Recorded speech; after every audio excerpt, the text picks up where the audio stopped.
these things we're looking at right now aren't actually intended for these being the tools that the follow-up function. This is just the general query for a final report section. Yeah. Okay. So it's that part, that green part, and where we showed at the beginning, where it's your patient lookup feature. Okay, because it says both facility and follow-up statewide access. So and currently they have this capability to get final reports. They both do it. They can do it the same way. Facilities. And I would argue that the facilities would like to have access to being able to search by mom's name, because what happens in the ADT system is as soon as that baby discharges, the last name updates. And so if they go looking for a sample, they only know the name that they put on the dried blood spot card, which is probably mom's name, but the baby's system name in the hospital's records is now dad's last name. So I think that could be potentially a useful field for them. I get a lot of calls from facilities looking for newborn screening samples that they can't find because the baby's name has changed. That would be a possibility. We can look into putting that in there. What was I talking about before we did the recording part? I don't know. I just know my experience, but with training web access users, which I do daily, is that most of them tend, at least the larger facilities, they just search by release date anyway. So they basically, somebody pulls it up every morning from yesterday to search yesterday's date to today, and then they download all the ones that have been released. Yeah. I don't hear about them actually searching by baby's name that much, but maybe they do later on and stuff. Yeah. They're looking for records. May just not be the ones that call us. Yeah. Them or whatever. And it may be later down the road. Yeah. And those are probably the ones who call us instead of calling. calling the lab. And I think for us at the state, it's more helpful for the name and the mother's name, I guess. I can't really speak for the facilities because I'm not sure. I didn't ask them. I should have asked them what kind of reports are more helpful, but because we don't know the chart number and things like that here. So the names are what we count on and the birth dates. So. Mm-hmm. And the ID number, I believe, actually is our database, patient ID. On the existing system? Right. Okay, so if they happen to know it. Oh, it is? Okay. Yeah, I think that was for our own. Or internal people using it. The one thing, I don't think I ever see it outputted though, anywhere, ever. So I don't know that it's actually used. Yeah. Well, yeah, it might not be used for external people because they wouldn't know. Oh, okay. Oh, just But internal staff. Yeah. Okay. They're trying to. Actually, that ID number, I think, it's at the very top of the newborn screening field where it says Iowa, and then it's got a number. It says IA and then a number. That would be that's the form number. Barcode. That's the form. Yeah, I think that's what we put in that field when we need to search by that number. I think that's where we put it. Yeah, this is Joyelle too, and I think one of the things, if you're renaming the accession number, I think it actually should be whatever it is on the card, because I think it's going to be confusing for the facilities. I mean, if they know that, but they won't know the accession number. Accession number gets applied here in the lab. We put a label on it's assigned by our system. Oh, so what's the lab number? The only way they're going to know the accession number is if, they would know it from the final report. Or someone from the lab gives it to them, or in our new system, we have the capability to sign up for email notification, and that will have the accession number in there. So the accession number, that's the 2017, like whatever that date is, right? Yes. In OpenELIS, it won't have that format, but yeah, it's our Iowa lab number, SHL lab number. And what about the IA number? No, I was wrong about that. The ID number is actually a unique identifier number that It is our patient ID number. Yeah, is the patient ID number. Okay. It's at the very top of the forms we see. Yeah, it's the database Is that the Iowa ID. number? No. It's a SHL. The database ID for the patient record. Yeah. So our database assigns it.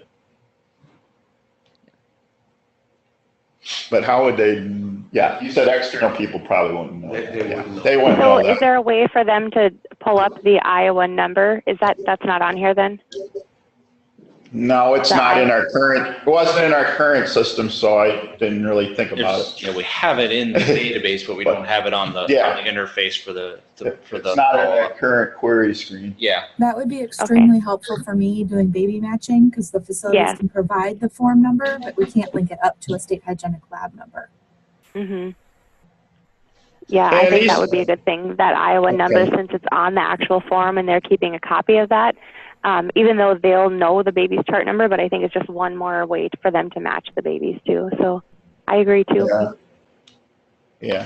Now, their chart number, like I said, will be in our client reference field. So whatever ID they assign to the baby,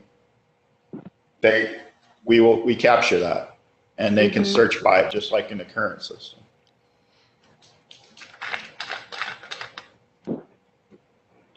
Do we, on the birth match report, do we spit out the form number? Do you know, Stan? We'll get I don't that. remember. I don't remember if we do or not. I'm not sure. I'll see if I can. Do we have any data entry folks on the call? No, Ashley had another commitment, so I'm recording. Because that would have been really helpful as far as like data entry to see kind of what they're, because they're the ones that are entering in the form. If there's like missing information, do people always put in the chart number? Is that kind of a, does that hold up the process? Because I would think that chart number and the IA number on the form would be really helpful for them too. But Well, and I know of at least one facility that gives us really wonky chart numbers, and you have a really hard time figuring out what the actual chart number is. And sometimes there's a dash or a space, and they don't really know. They don't put it in like that. So I think it's the Iowa number, at least if it's IA, and then the numbers, it's kind of a little more straightforward. But yeah, I'm sure they don't get chart numbers from everybody. I mean, our clinical testing doesn't, so, and they don't hold up, it's not required for testing here, for clinical testing. I doubt it would be for newborn screening. So I think if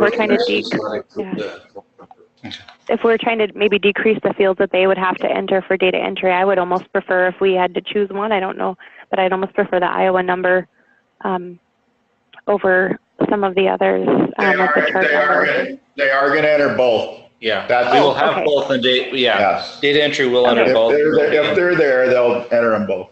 Well, the Iowa number will always be there. The client reference, if they get it, they will enter it. And it's on the new card, so. Okay. Sorry, I'm not trying to hold everything up. So this is a listing in OpenELIS. I don't have newborn screening samples because it hasn't been coded for newborn screening yet. But this is from our test system, so that's why you see the Mickey Mouse and Homer Simpson. But it would basically have the same look. So it would show the accession number, which is our lab number, collection date and time, patient name, so that'd be the baby's name. Additional information has the provider and then the facility name and the status. So this would be of the entire sample. So either the entire sample is completed, or if it's in progress, that would mean that for it to show up on this screen, it would have, at least the way it's coded now, it would have at least one test released and the rest, well, at least one test released and at least one test pending on the panel, the screen. Project, which probably, like where I said earlier, probably won't be used except for research samples, which aren't going to go through the web portal anyway. So at this point, and then attachments, I don't have an example to show you, but right now they can click on this and they can see the test request form, which in your case would be the dried blood spot card form. So there'll be a number here, such as usually 1. They click on the 1 and it pops up another window, and then they can click on the dried blood spot card and pop it up. And then you guys will all have that capability too. But so our clients then can see that. Also, if there's revisions to the final report, they can see the previous revisions this way. Mike, are you saying they're going to see the actual card, like with the dried blood spot, with the blood on it? A PDF of it. Yeah, a PDF of it. And then Okay, and I any have, previous revisions of final reports if they're already. And Okay, also, I have there would be possibility to see things like email correspondence and anything else that's attached to the sample that our data entry or our lab staff attach that they make public. And then to get the Okay. final report, they Check check. question, Mike. I was just trying to finish this real quick. Then get the final report, you check the boxes of the ones you want to open and click run report. And then they select all and unselect all boxes. And then the report pops up in PDF like it does now, and they can print it or save it. I have a question on the session number that's assigned. So right now, how it has, 2017 at the beginning of each number, is that, you said that's not going to be there anymore, that it's going to be reassigned something else? It'll be a number that whatever the next number in our database is. So is there any way to keep the year in the front of that number? Because I think, I don't know for other people, but it's really helpful for us to just look at that to see, oh, this baby was born in 2017. Just for our kind of birth match stuff and all of our log and things like that we keep. I don't know if everyone else would agree or if it matters to other people, but it's just a nice way for us to see that. Well, We have collected date, which is basically the same thing. yeah. And But birth, sometimes, yeah. That decision was made about 6-7 years ago when they started OpenELIS. So there's no plans to go back to the year thing ever. yeah, it makes the system simpler just to have a straight index number. I mean, putting that year on the front of it made code more complicated. It made the database more complicated where every year we had to change that prefix on it or put code in to make sure the prefix was right. People were putting in previous year prefixes and, in that first couple weeks in the window, they would forget to switch the year on the numbers they were trying to type in and they were having all kinds of problems, so. Just decided this is much simpler to have just numbers that keep continuing. And since we have all the other dates in the system, you can pretty much guess where that date would have, that year would have been.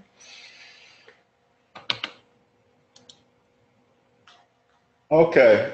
Is there any other questions about getting final reports?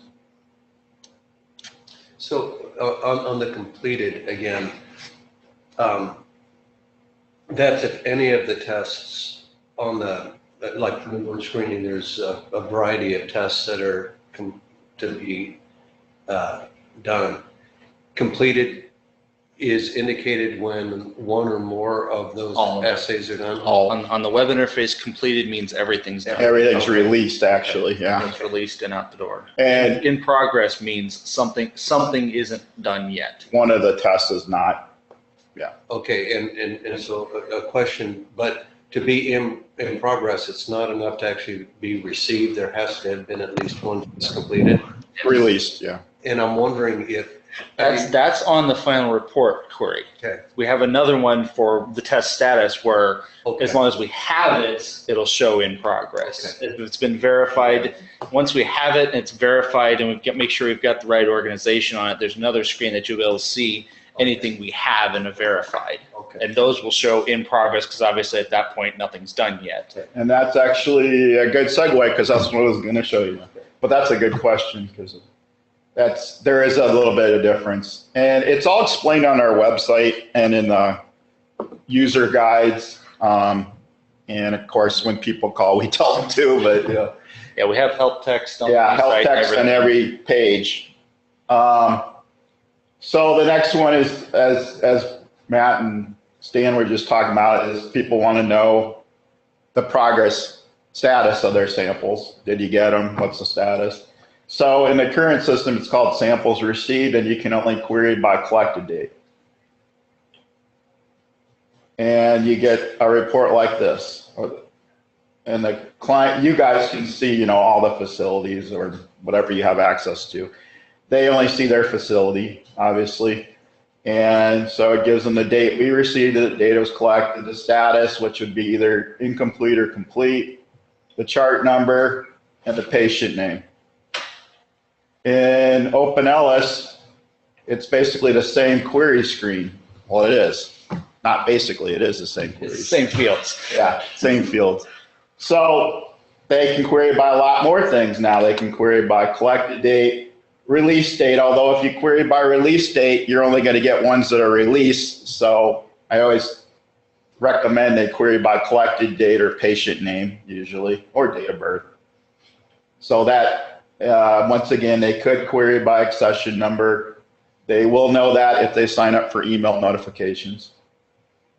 Client reference, which is, of course, like I said, that's their basically chart ID or MRN or patient ID. And then there's a listing like this. And once again, I don't have newborn screening to show you because it's not coded, but there's nothing to click on here. You cannot pop up anything on this screen. It's just a table. Shows the accession number, shows the patient name on the first row in the second column. Then each test, it shows a status, either completed or in progress. We make it really simple for our web users. They don't know what initiated versus completed, release, blah, blah, blah, logged in. So we went with— Done or is it not? We went with two statuses. It's done or it's not, yeah. So completed in this on our web portal means released. It's released, they can see a result. In progress, Not released. It's not released. Gives them collection date and time, date received, date and time that we receive it. Client reference, which is their chart ID or whatever, MRN. If there's a QA event, they can see that also. So the QA events in OpenELIS would be our, what do we call them in newborn screening? The Rejection code. rejection codes. So it's another term for rejection code, if you want to think of that. It'll actually give the text of it. So it could be a whole sentence or two. It depends how newborn screening sets up their QA events. And so I don't have an example to show you, but it would be over here in red, and the text would be in red, and they have footnotes. So if it's a sample level one, it'll have a footnote after the patient's name, like a number 1, and over here it'll say number 1, and it'll give the text. If it applies only to a certain test, it'll be after the test name, like a number 2, and then over here it'll say 2, and then that text. So they can, I don't know that they care really, that our clients care that much, but Newborn screening's only had sample level notes really, so. they've only had sample level rejection codes, but we do have the capability to assign them to specific tests. So if it only applies to TREC, we can assign it to TREC. If it applies to the entire sample, like a early collection, then we can put it at the sample level.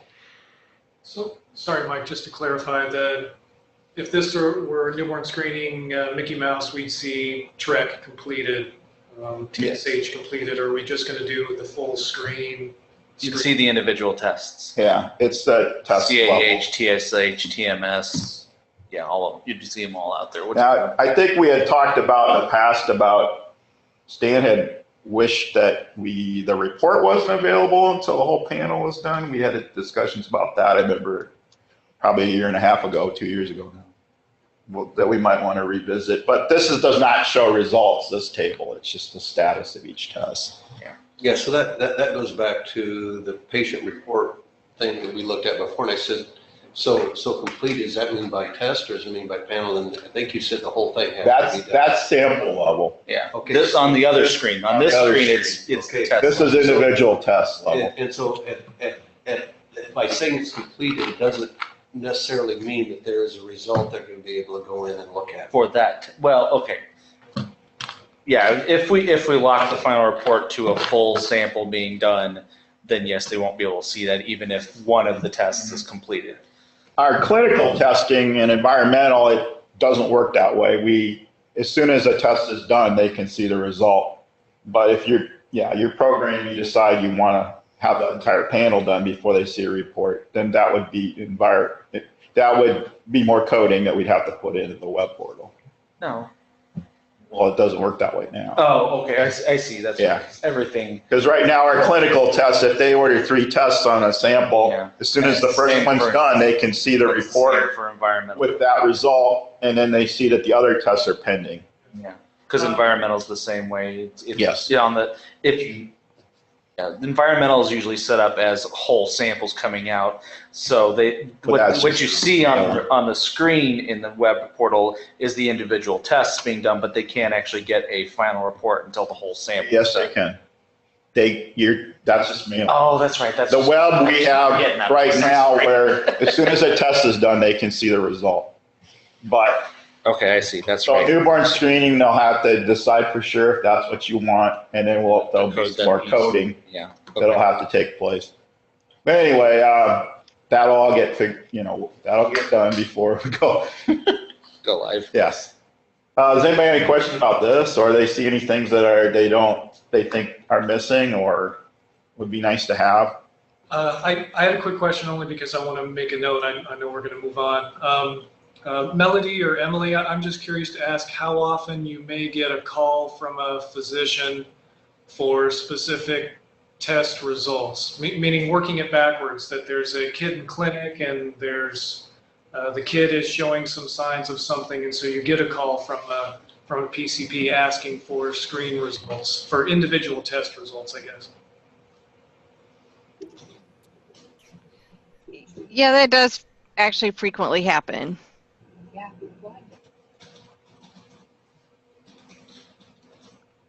Okay.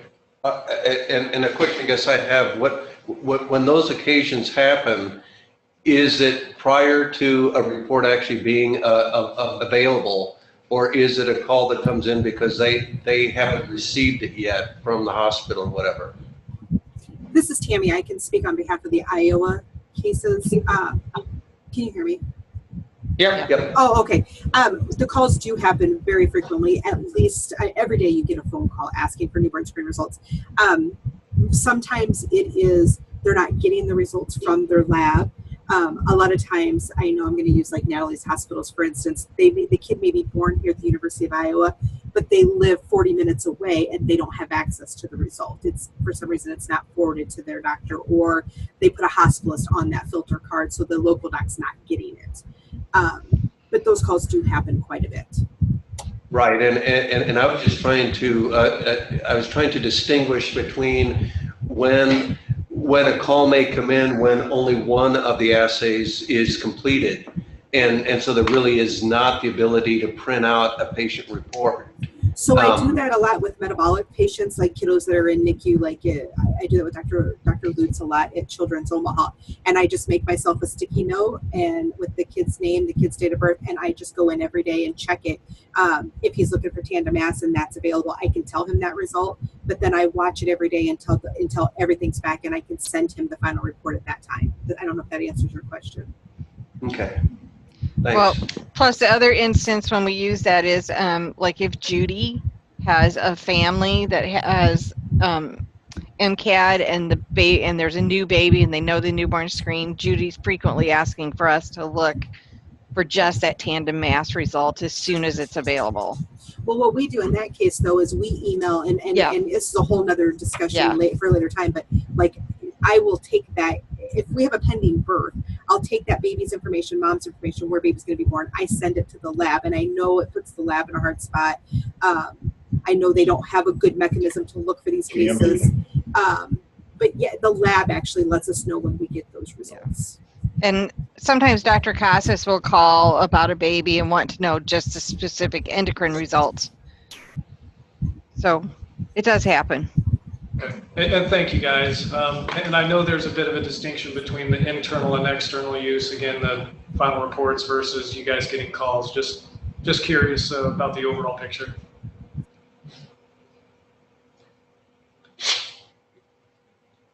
All right, the next report, and Matt and I we had some discussions. There's 3 reports that actually I think that give some of the same information. So that's part of part of what we want to talk about, because see if maybe we can cut it down to 1. There's the first one, it's called like a quality control report. And the facilities and the follow-up statewide people can access this right now. It only gives a few things. So basically it gives the, oh, I'm sorry, they query by collection date. That's all you can currently do. If the facilities, of course, just get their facilities, so they don't have to pick a state, but the follow-up people can pick a state.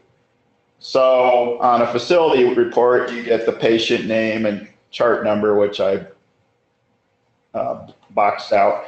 And then basically you get check marks and totals at the bottom. So is it rejected, early collection, unknown weight, unknown transfusion? Kind of your basic sample level data that they're concerned about, especially when the sample comes in, when they're logging it in. And then on the follow-up statewide access, the report's basically the same. It's just you can see each facility. So it splits it up by facility and then lists the samples and then gives you the totals at the bottom. So I really don't have a good feel for our facilities web portals. When I do trainings, I always talk about this. I try to show it to them. How many people use it? I don't have a good feel for that. My guess is that if people are going to use it, it'd probably be supervisors more than not common, but more than your average staff person. I don't know if anybody has any other insight into this report. The follow-up state directors, do they use this report?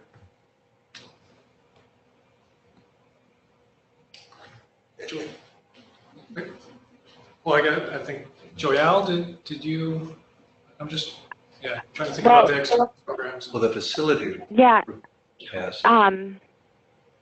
I think that the facilities, when they get their initial instructions, as far as how to use the database, I feel like it's just so much information that they kind of forget about the reports, and I don't feel like we have done a good job as a program kind of helping them through looking at the reports and, kind of reviewing that stuff with them. So I think that if they kind of knew more about the capabilities, and I think they would use it. I mean, I do find it helpful. I honestly haven't used it much, but I think as we dig into our QA and QI stuff as we move forward, I think that it would be a helpful report. So I just feel like the facilities probably would use it more if we have that one contact, that like their nurse managers, and some maybe do. I just haven't really followed up with any of them. Yeah, my experience has been that most of the people I train, the vast majority, really don't care about these other reports. They just want to get the results. It's only maybe, like I said, supervisors and things like that that are more interested. And I know since the COIN initiative, a lot of them, especially supervisor level, they're looking more at the turnaround reports. A lot more than I don't think I ever got questions on turnaround reports before that. Yep. Well, and I think one of the realities about being focused on the turnaround reports too is an extension of that is anything that delays getting a result reported on that baby is a concern for timeliness, which means if there is a poor quality specimen that's going to have to be recollected, that delay actually feeds into that. So I think as we move forward in newborn screening, as it continues to expand, these issues are going to continue to actually be more and more important as we go forward, I think.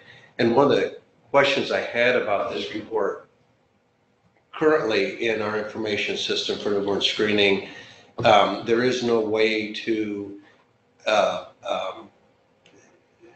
know when a field was not filled out on the collection form, when we received the specimen, and we'd have to call to get that information, because once we filled that field in the database, all the database knows is the field is filled now.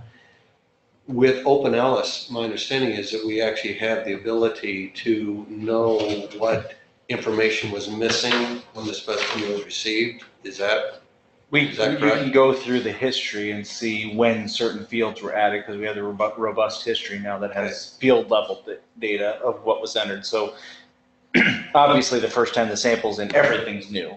So you aren't going to see that. But if you see subsequent update records that fill in data, you can kind of get a feel of, okay, when at this time, maybe there was a call in there, or if something was initially missing, you'll see that it got added later. because that actually is one of the metrics now that on the national, on the national level, they're wanting to capture. And we have not been able to contribute data to that because we don't know Yeah, that. it might be hard to get that data, and, since it's in history, it's not as easily queryable, but. I guess I just wanted to bring that in here as that is quality information, I guess, that we need to figure some way how to capture that. And again, it would be, I think as Joelle indicated, I'm not sure as programs we've done as good a job as we could to make them aware of resources and tools that they have that they can actually use to monitor and assess their own performance. I think moving forward, we're going to want to do that more. And so for them to recognize, I mean, it's one thing for us to call them and say, we need this information. It's another thing to have a report that, and hear so many times that actually we have to do that.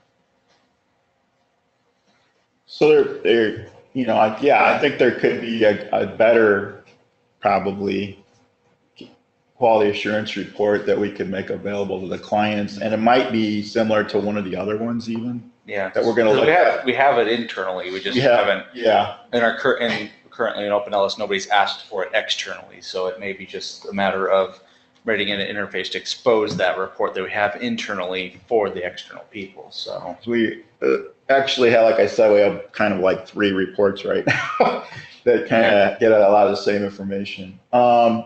So another one we just kind of talked about was the statistics report that I know most of you are familiar with as far as with the coin reporting. So this is the big push to has been the big push to get the facilities to run this report periodically, maybe monthly or whatever, to see how they're doing and how we're doing. So currently, you can just query by collection date range, and you can vary the sort order. I don't know how useful that really is, but you get. I usually just leave it at the default one when I'm running it and showing them, and they can still see all the information that they need, no matter how they sort it. So the facility, of course, they're just seeing their own information. They see the patient name, chart number. If it's a repeat, it's got an X, and then they have all the turnaround times: birth to collection, collection to when we receive it, birth to when we receive it, when we receive it to when we report results, and the total time birth to reported results. And of course, these are all in hours, and this is in days and hours, the last one. And then there's averages calculated at the bottom, average times, in parentheses is the number of samples used to calculate the average.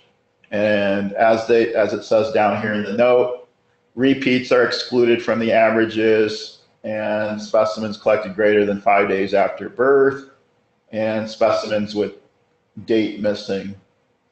So those 3 are all excluded from the averages. And I wish Ashley was on the call, so I think maybe she could describe a little bit more how this is used. But the sort order actually is a useful tool, because what they can do is sort by the overall birth reported and see which ones actually fall out of what their expected or desired time frame is. And then once they've identified those, then they can also search by the subcategories or sort by the subcategories to find out which of the areas may in fact be the most concern that they have at their facility, or whether it's just a single specimen that was out of whack, or whether as they're looking at it, they see that there actually is a tendency that in this one metric we're longer than others. But I think the ability to sort by the birth to report is probably the most important sort feature. Does our current turnaround internal one go to Excel? I don't remember if In OpenELIS? Yeah. I don't remember if we output it to Excel or just PDF. The basic one? No, Yeah. it's PDF. Okay. So I was going to say, if we had it output to Excel, then they get sorted once they got it out there. But Well, but I think Hey, you guys, you can. Yes. Sorry, this is Joelle. Sorry. I was just touching base with, I forgot to let Grace know. I should have shared this with her, but she's our epidemiologist that does our facility reports and things. And so the one report that is the turnaround statistics, it comes up as a PDF. Is there any way that we can have that in an Excel form, and to have a choice? That's kind of what Matt was just asking about an OpenELIS. Right now we have a turnaround report that is a PDF file. It has I'm pretty sure you can pick the sort order on that one too, I think. But anyway, how hard would it be to export to Excel? The only thing we'd have to deal with is the graphs on the end, because everything else comes out pretty columnized. But since we're putting the graphs on the end to kind of show where the peaks are for that particular group of tests or whatever, that's something we can look into. Okay. Okay. It just depends on. Sometimes things convert to Excel better than others, so we try to make sure that the report's kind of a nice columnized report. Otherwise, it gets kind of screwy looking once you push it to Excel. But I can see if we can take a look about putting that one out in Excel. Okay, thank you.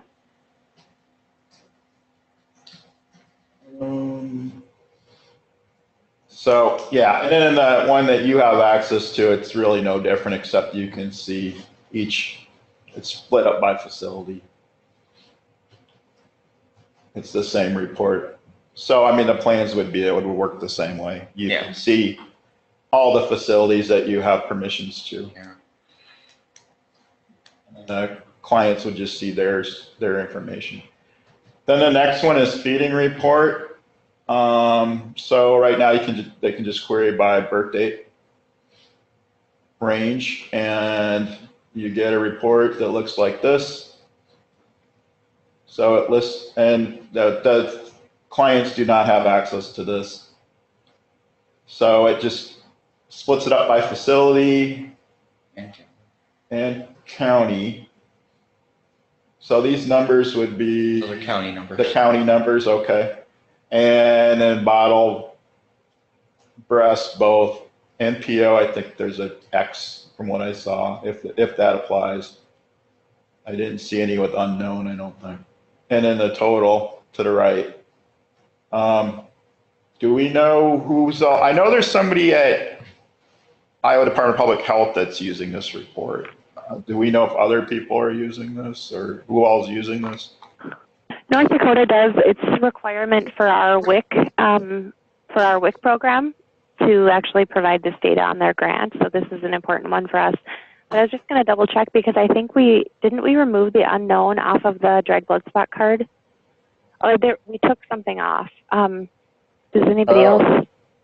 I'll look here. I don't remember. Yeah, you're right. Maybe because it's not on the new card. Yeah.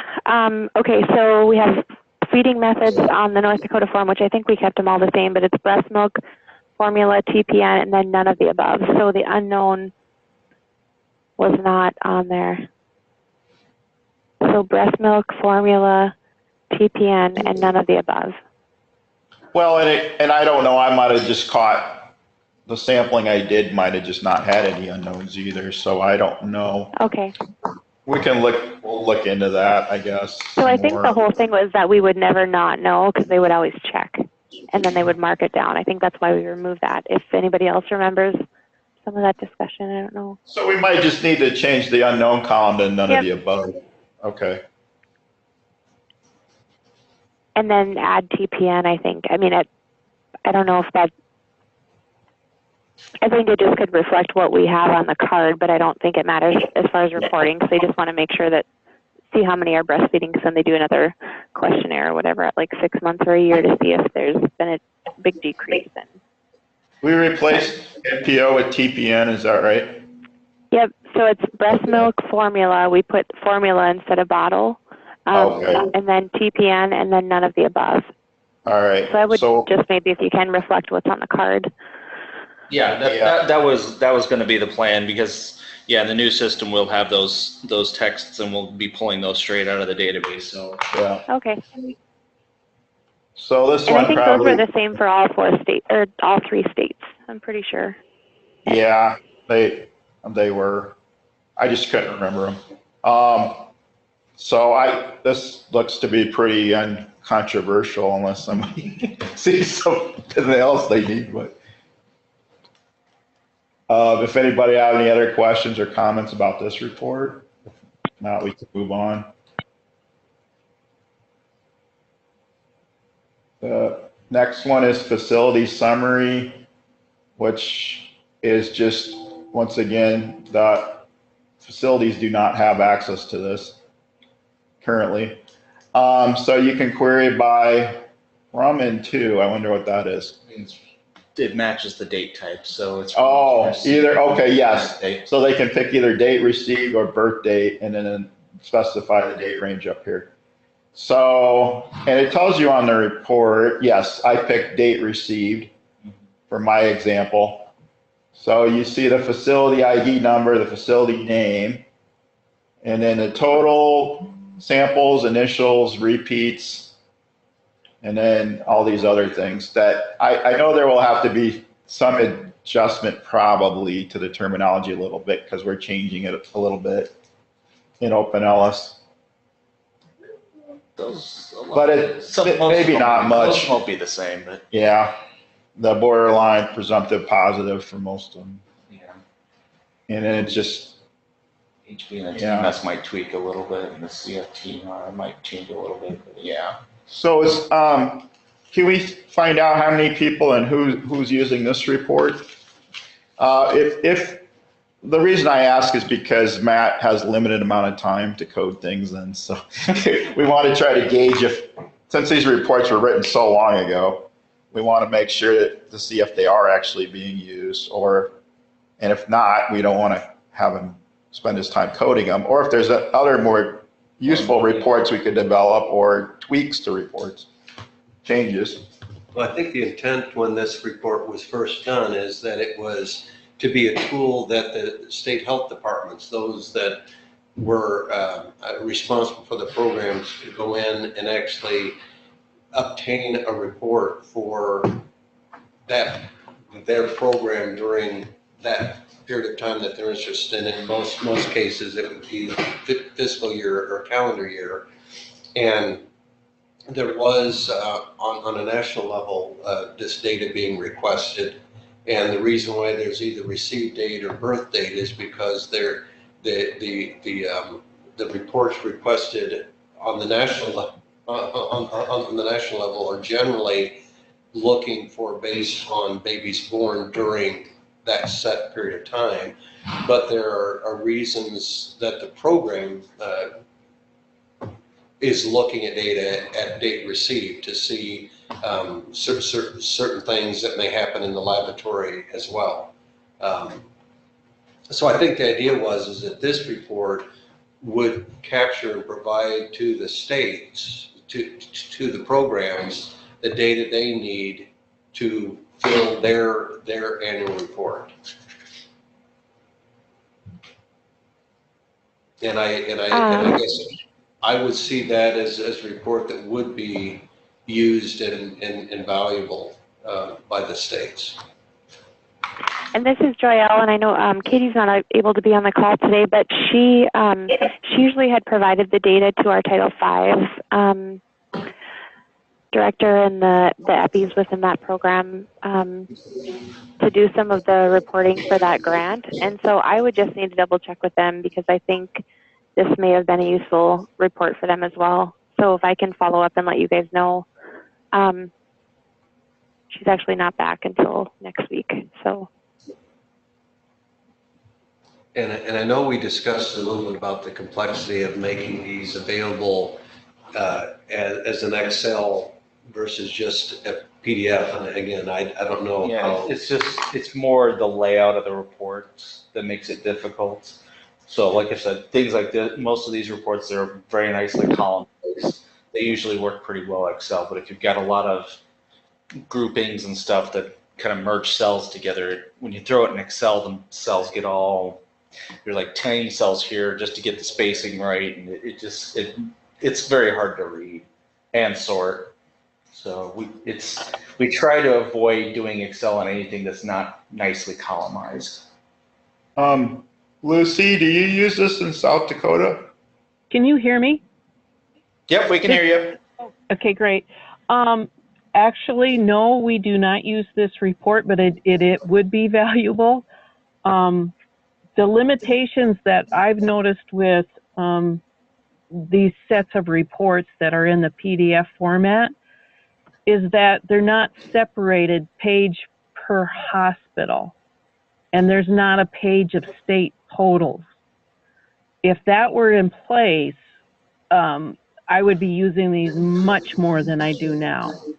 I do appreciate the Excel format because then it makes it more data friendly if we're just trying to do some QA behind on our end, not necessarily what we provide with the two specific hospitals, but sometimes there's, you know, with our Ever system, we do sometimes question with what we see on our end versus what happened actually as being received by the lab. But I hope I answered your question. But this specific one, no, I do not use. Yeah, you did, and I wrote down that you would like. You said facilities on separate pages. That would be great. And you said page totals, so like totals for each facility. Well, we I think have it's that. more facility totals. A statewide total. Yeah. Oh, statewide Yeah. total. Okay. That shouldn't be a difficult. We've got other reports that do grouping totals and total totals. And it shouldn't be a difficult thing. See, with the capability of separating out, so it's not a run of facilities on that PDF, we could. Sometimes we work one-on-one with a hospital regarding a QA issue or QI, and it'd be nice to share this with them. Even though that they have access to their own facility, it's nice to be able to show them statewide where they're falling. I just think that PDF, if it was tweaked a little bit, it would sure be more usable. Well, and I think with, this is Joyelle, one other thing with educating the facilities and things, like if I'm going to show them something, I can't pull up, like Lucy had said, I can't just pull up theirs, they'll see all of these. So I could, you know, copy and put it into another document or whatever, or have them pull it up and kind of talk them through it. But it would be helpful if they would be on separate pages, I think, too. Another way where we looked at doing some of our other reports where you could query by a specific facility, and then you would then of course you would helpful, I think. That would solve that problem because then you only have that facility's information. Yep. So if we could do that and also have the statewide part of it, have the option of having like all the facilities or just one, that would be awesome. Yeah. Does anybody from Iowa know if you guys are using this report, or if Carol is, or I mean, I can always ask her. I do not know. We'd have to check with Carol. I believe this facility report, the summary report, is that the one we're looking at? Yeah. I believe that's a report that Ashley is using and that we've used for some time to use the, what's the term called where you're merging into Word? To make mail merge? Yeah, mail merge. We're using this report to create a mail merge that actually produces a report that's sent out to the hospitals. I apologize. Yes, Stan, you're right. We do use this report quite a bit. I was thinking of something else when I saw date received. My apologies. But yes, we definitely use this a lot. Okay.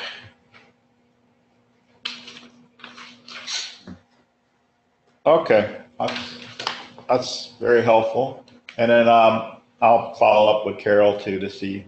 But yeah, it sounds like obviously there's a need for it, and maybe we can make the suggestion changes. Hopefully. Sorry.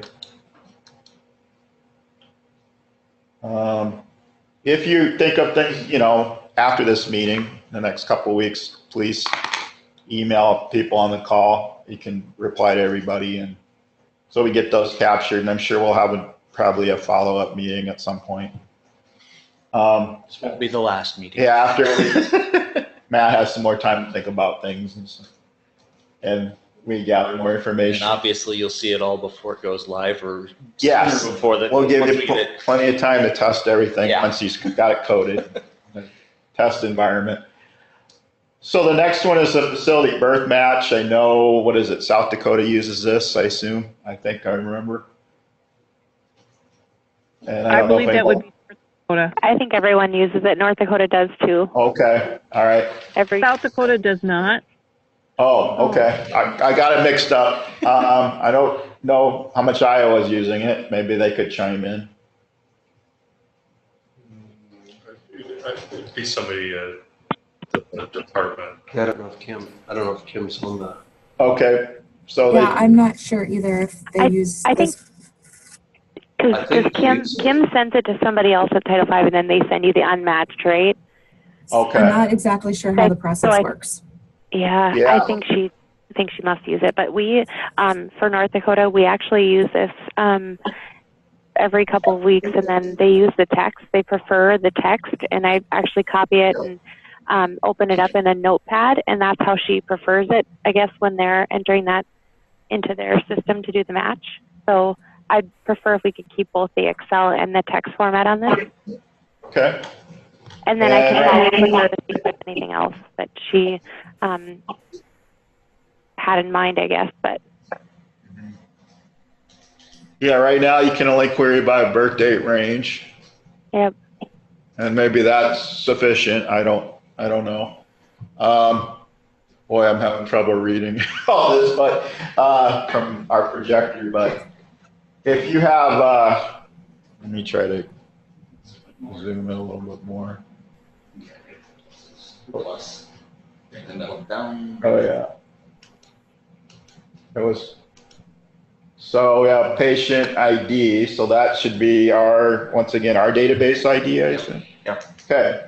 Patient last name, patient first name, gender, patient mother last, patient mother first, City, patient mother city, their phone, mother's phone, birth date of the baby, birth time. time, feeding method. So it's just a number. I wonder if That's the coded number. Okay. They were coded by numbers before. you think it would be possible to actually put the text? Okay, Yeah. that would be nice. Wait, yeah, the new system that will have the text. Okay. They were stored as the numbers in the current system, so that's why. So feeding TPN, I think it was just like an X or something if it was yes, but maybe you would do yes, no, I don't know, whatever. Yeah, we'll see. Okay, Up convert it.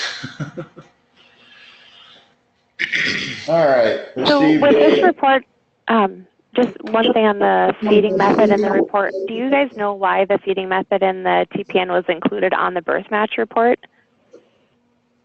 Because I don't know that that's any, I'm just thinking of, is that an extra thing that we don't need on there? I don't know if anyone else uses that and why it's collected for birth match.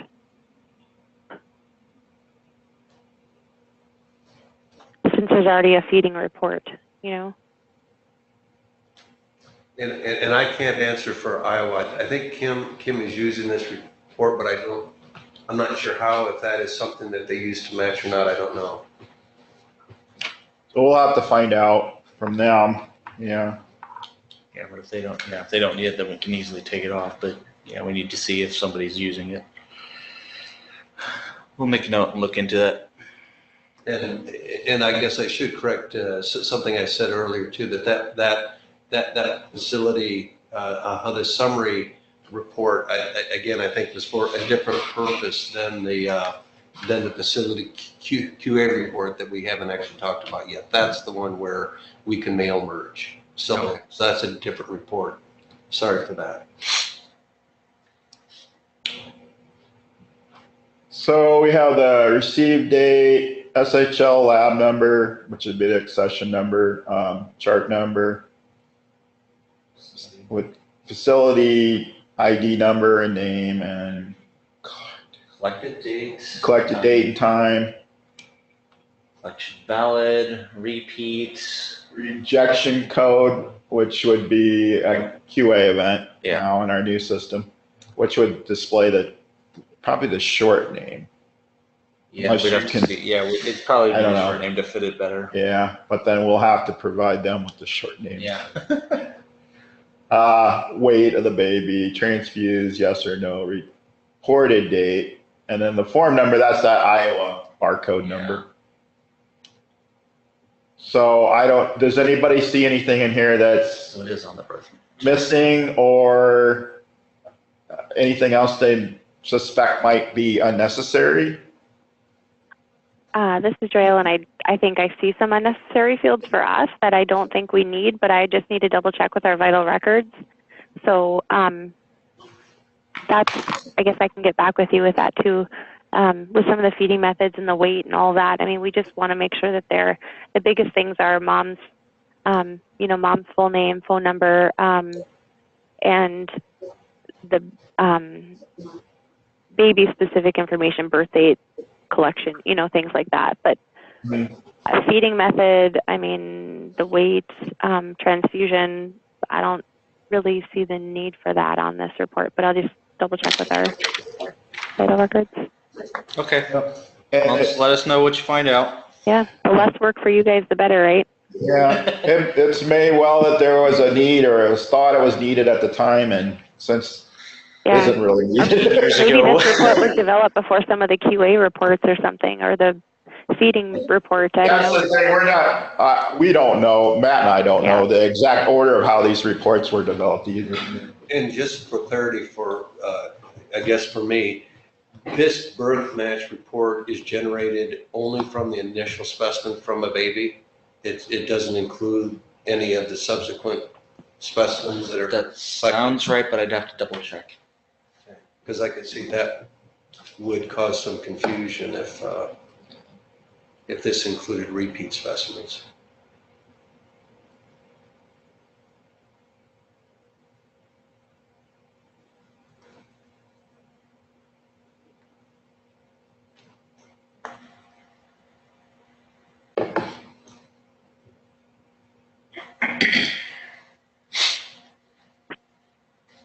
I'm sorry, was somebody waiting on me? Someone just. I'm taking notes.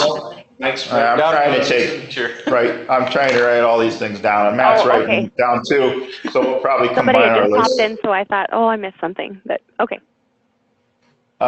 Facility listing is the next one. It's pretty basic report, so you can either export it to Excel or a text file. All of them, I guess. I don't know well, does anybody, let me show it to you and then I'm curious as to who needed it as a text file. It's probably something that needed to get. The text file was like a delimited file, so yeah, needed to be loaded into something more. And I don't know that that's a big deal for you to code anymore, that option anyway, but to put it in. But in a spreadsheet, this is how it looks. So it's basically the ID of the facility, the attention to line, the name of the facility, all the address information, and then what else do we have here? The count, which is, you thought that was county, and I didn't expand the column enough. So it's actually county. County code, the region code, and then an Iowa Department of Public Health code, which would only be, of course, for Iowa facilities. I don't know. Maybe there's a need for North Dakota or South Dakota. I don't know. I'm not sure who uses that information, to be honest. It's actually on our North Dakota report too. It says IDPH code, and then several of ours have like 0, 1, 2, or 3, 4. I don't know. Huh. Interesting. I have to ask Dory. Yeah. If she remembers what those. I'm sure Dory will remember. Yeah, we'll have to ask Dory. So, is there a need for a list like this, like for you guys to use? I mean, obviously we have all that information here internally, so we don't really need a list. But do you need a list? The text output. This is the mail merge, right? What's that? No, I think the next one's the mail merge. Yeah. Okay. I can, in terms of whether it's internal or external. I can see generating a list with contacts for many. Well, and this doesn't have contacts include- for it. all this is the address that it would, Yeah, that the just report the would be basic sent to. facility So information. it doesn't indicate contact names or anything like that. It's just That would an be attention line. more work Yeah. to develop something that included that. We don't even have. We have all that in our internal users. That's all accessible. Yeah, we don't have to report for it. No, And, but they just query in the organization screen. and one of the things that this list would do too, I presume this is a list of all the facilities that we currently have in our database, which Yeah, that's why there's potentially there's just- some of these that might not have gotten a report from us in 10 years. So this. We've gone through that part when we. And We transfer. he could code it so We've that actually already gone through a lot of that he to could, get the labels and stuff ready. and he could code it that it only shows active facilities. Yeah, Where we have, in OpenELIS, we have the ability to inactivated. inactivate a facility. So if they closed or just Or their merged newborns, into another one. they dropped their birth unit or whatever, or merged, we can inactivate them. But I guess the question is still out there with the follow-up staff and the state coordinators and their staff. Do they have a need for something like this? I think this is a good thing for us, for North Dakota. I haven't honestly used it much, but I do think it's a nice option to have, especially if we're doing mailings and things like that. So I think it's nice because it's going to be, because is this the information, how is this information updated in the database? Is that like an annual type of thing to just make sure everything is accurate? It's actually more of a, as the samples come in, they double check them, I think. Okay.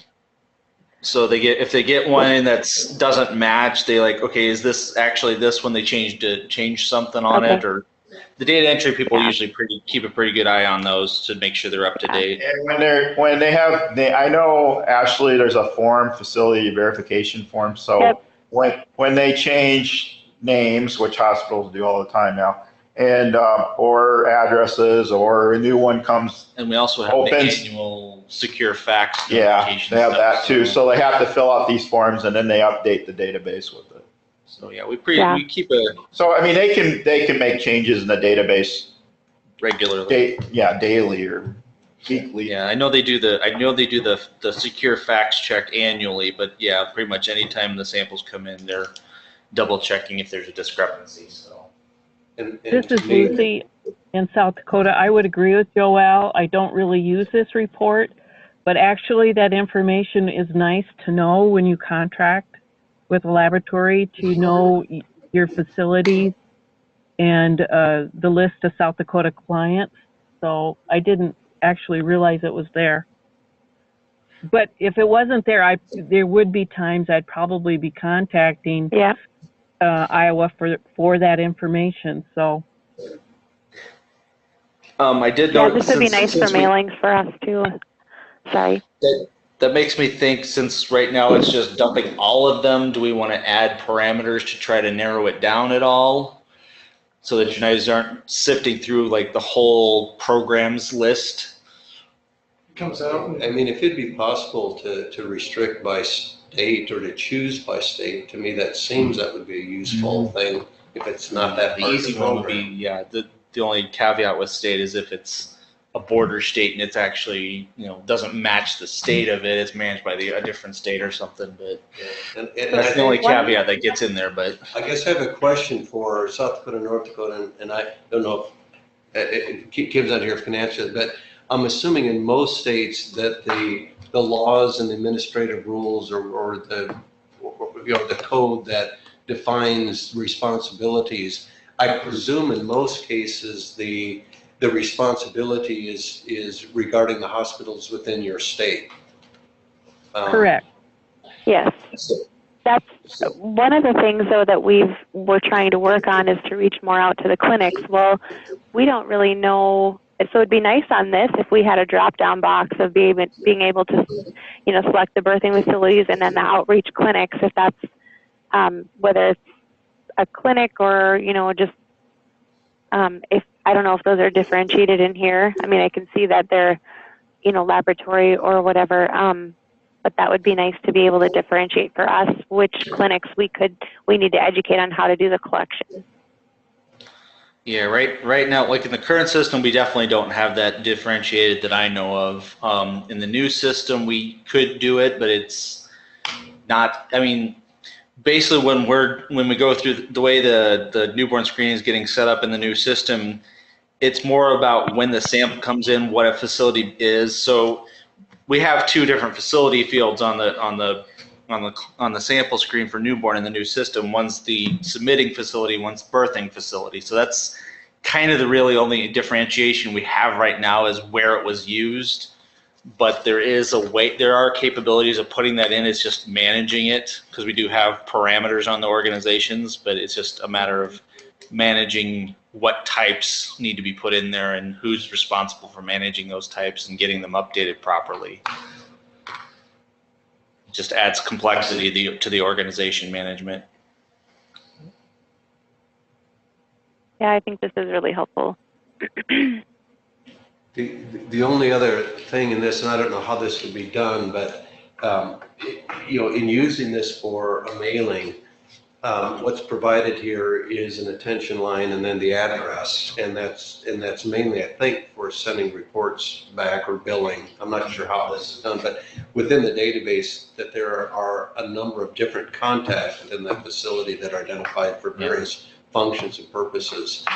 And I don't know, for some of the mailings that the state might want to do, they might want to target one function or another, and I don't know how difficult it would be to have those contact information available as well.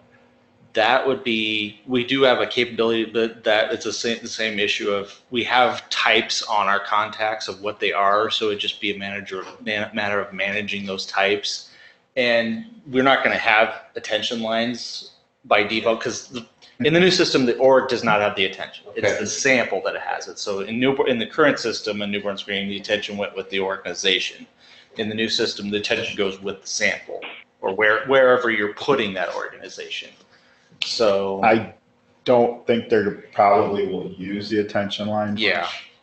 If at all, because that requires them putting it on each sample. Yeah. Data entry, and I just it'd be more likely to be used as a contact type. And in our big push is, to have them have web portal access and electronic HL7 interfacing. Moving forward. It's not, attention only matters for mailed results. Anyway. Right, and I guess I was thinking more in terms of, I think the laboratory actually maintains individual contacts at the hospitals for functions that has nothing to do with the sample that comes in. Right. And so I guess that's more what that will be managed in the system. Oh, okay, so it's just whether the part where I'm saying is if we were to have to add that to this report as an attention type line, we would have to pick a type of contact to push out as that attention line. And this is where I guess it gets, I'm suggesting something may be more difficult. What he's done in other... That allows me to actually choose, so which type of contact do I want to bring information down into my list? What he's done in some of the other reports is by default, he picks the first general contact. Yeah, like we've got, I can't remember what it is. Or some of our, the call list. Yeah, like our positive call list or whatever. It's basically, we've got contacts and we've got a type called general that we're assuming is the hospital's number. But some hospitals have more than one general number. So basically, we've kind of gone with the rule, okay, for this particular report, we're picking the first general contact we see in the database. If there's 3 of them, it's whatever the first one is. If it doesn't happen to be right, at least we're getting the call to the right facility. And if they can forward it, or if it's one of 3 numbers, it just may be the main department versus the newborn versus maternal department. It's hard for the database to just... We're kind of running out of time, so if we could kind of maybe get to this one scramble quickly. That first report. So this I'm sorry, can I do one real fast? So if I run the facility report, what information do I get? Every contact listing returned back? The current one I have is just the top level, so no contacts or anything. Okay. So it's just the name and address, basically. Okay. So this is exported. You have the opportunity to export in Excel and text. So if you return everything back, then if that you could sort it, yes. You could sort it that way. Yeah, that's true. So this is the big, massive facility QA report that the facilities don't actually have access to. But you guys do. So it has a facility ID, facility name, and then it's all, I'm not gonna read through all these, and I had Matt look up, and the T here does stand for total.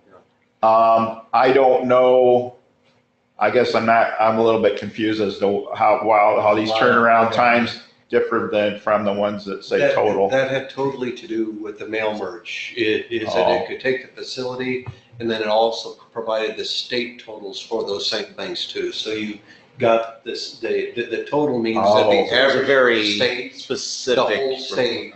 I see. And then the first set of data is actually for that facility. Okay. So if we were to make it so that it would be grouped, it's like we've got other reports similar to that, like our FIMS QA and the new OpenELIS QA we have internally. It's groups by facility and then gives you a grand totals at the bottom, or counties or whatever.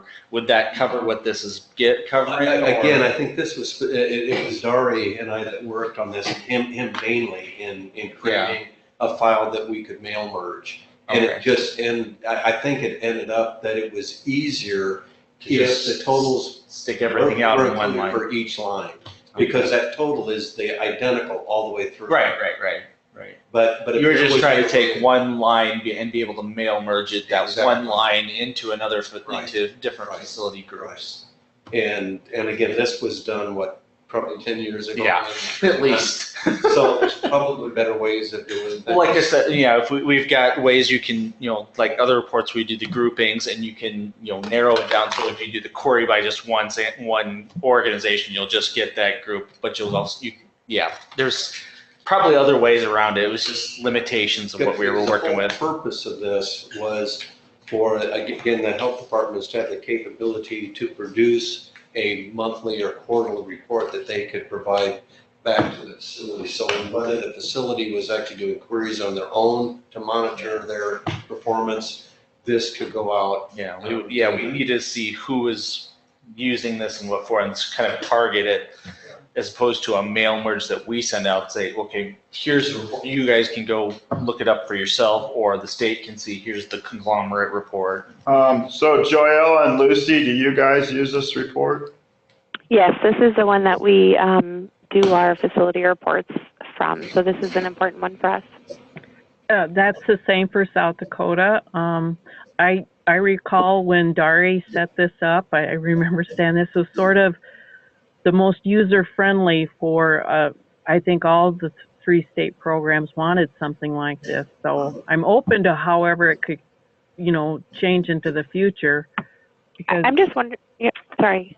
No, that's it. I'm just kind of stumbling through it. I do use it. Okay. I'm just wondering if this one could be combined with the quality control one. That's kind of what we were thinking. That's what Mike was saying earlier. There's like 3 reports that have a lot of similar information, or like 2 reports have one piece or another piece, and there's a 3rd report that puts it all together. So if we could kind of organize it maybe as one that kind of groups it in a way you can get the same thing out of it. And I think it had to do with the purpose of the report. That the facility themselves go in and look at their data and to see what their performance and the facility, the summary was so that state could have a glance at all facilities, and then this was. So if we can combine them in so that you could see it both ways depending on how you're coming at it. You have a PDF and a Excel version and maybe a text version if you need. As long as text one would be more of a dump out, but again, as long as all the purposes actually are met, how we do it, as Dari would say, I'll let you guys figure that out. But it's defined as long as the output can be used the way it wanted. Right.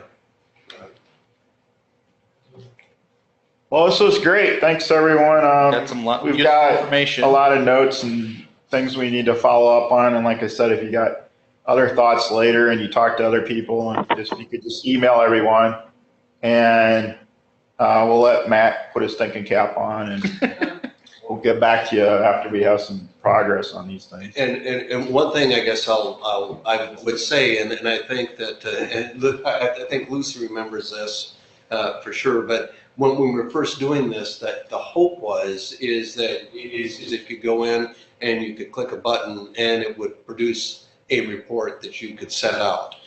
but what we stumbled over is that each state kind of had some differences as what, so we came up then with this as kind of a, Catch-all. okay, we'll produce the file and you guys can mail merge or do with it. Because that, it looks like everything's basically.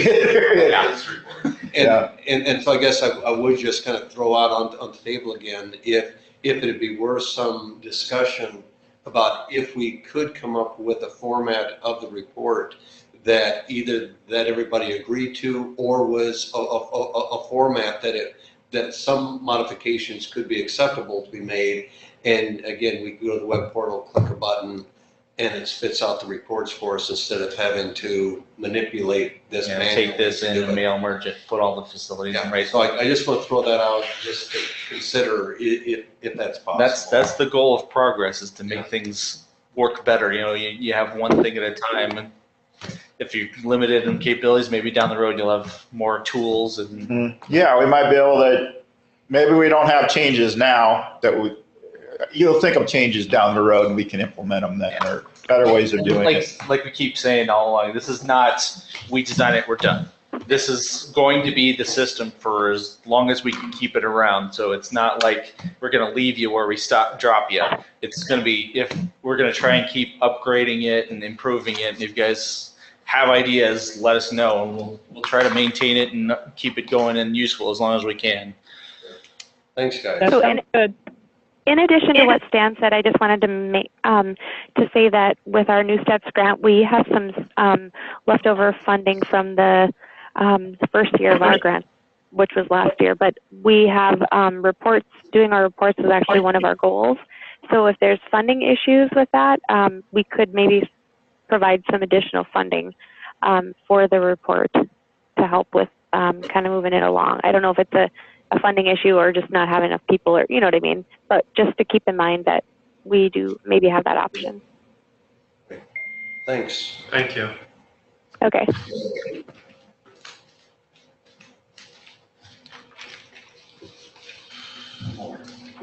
Okay.